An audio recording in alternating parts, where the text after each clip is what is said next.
The front lever was the first skill that I decided to learn, and from January to May 2022, I was doing progression holds, negatives, resistance bands hold, and all kinds of different exercises like ice cream makers or front lever raises, but nothing really seemed to work.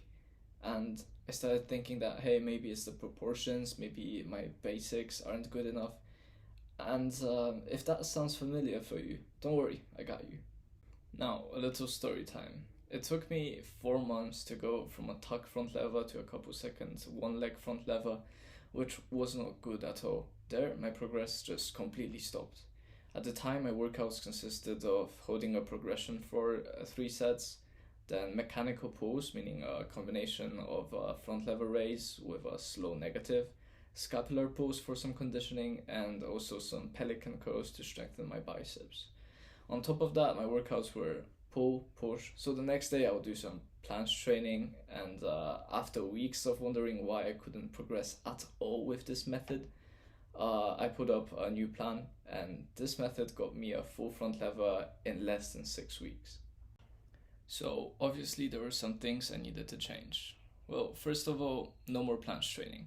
I had to focus on the front lever only because otherwise I would collect too much fatigue, my bicep tendons would never heal, and it was just impossible for me to progress and also focus fully on the front lever. Second, I had to narrow down the whole front lever training to one single exercise, which I will explain in a bit. Third, no more attempts. At the beginning of every workout, I would do an attempt and then wonder why I can't continue my workout efficiently because I was already too tired. And last, which may surprise you, no more front lever holds. So, what the hell was I doing? Well, I was doing front lever pull-ups. Well, actually, advanced front lever to pull-ups. The key to my front lever was to build a plan that suits me personally and to which my body responds well. After doing front lever holds, my body would not be able to efficiently continue the workout. For example, I could not continue to do front lever negatives or front lever pulls efficiently because I was already too fatigued. Turns out that not doing cardio at all and very little endurance training, actually zero endurance training, finally caught up with me. So the way I had to program my front lever training was basically on the strength principles. Turns out that my body responded best to very high intensity dynamic work for 3 to 6 reps with a long rest.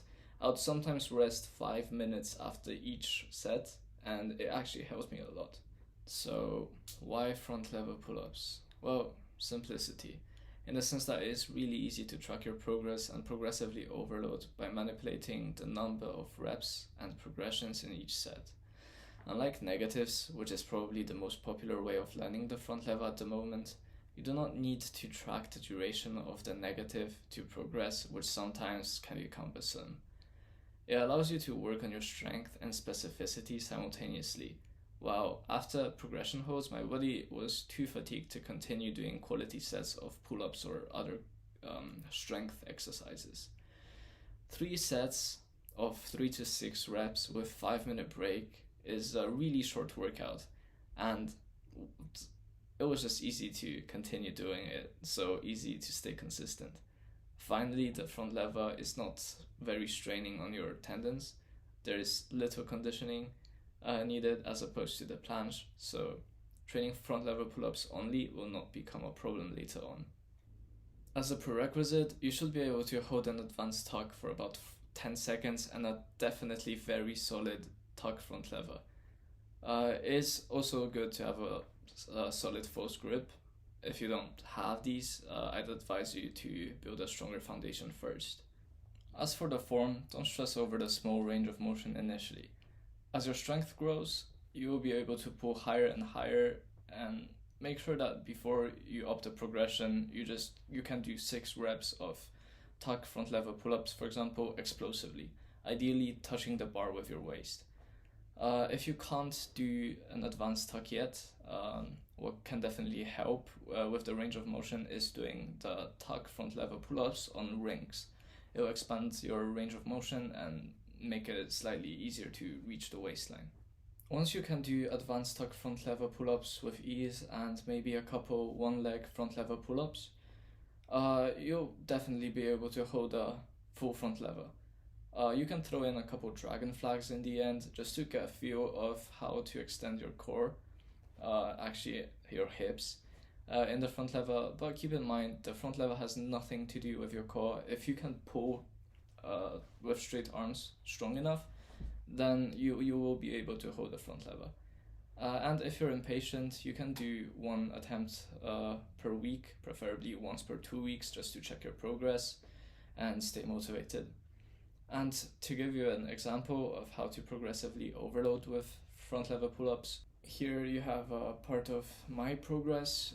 It was basically adding 1 rep in one of the sets each workout, and every workout being just ever so slightly better than the last one. What you should definitely do is try to reach failure during your last set. You can even finish it off with a hold. And pay attention to whether your body requires 1 or 2 days of rest in between the workouts. For strength, it's totally fine and reasonable to do this only twice a week with 2 days of rest in between. Again, this one exercise got me the full front lever in less than 2 months, less than 6 weeks. Give it a try, it might work for you as well. And feel free to ask any questions in the comments or on my Instagram. It's in the description. I really appreciate the support under the last video. I did not expect that. And subscribe for more similar content. I'm editing the video right now, and English is it's not my first language, so it's pretty fucking painful to look at me talking. So I don't know if this format is alright, but please do give me some tips. If my face is a bit too annoying, then I'm perfectly fine without it.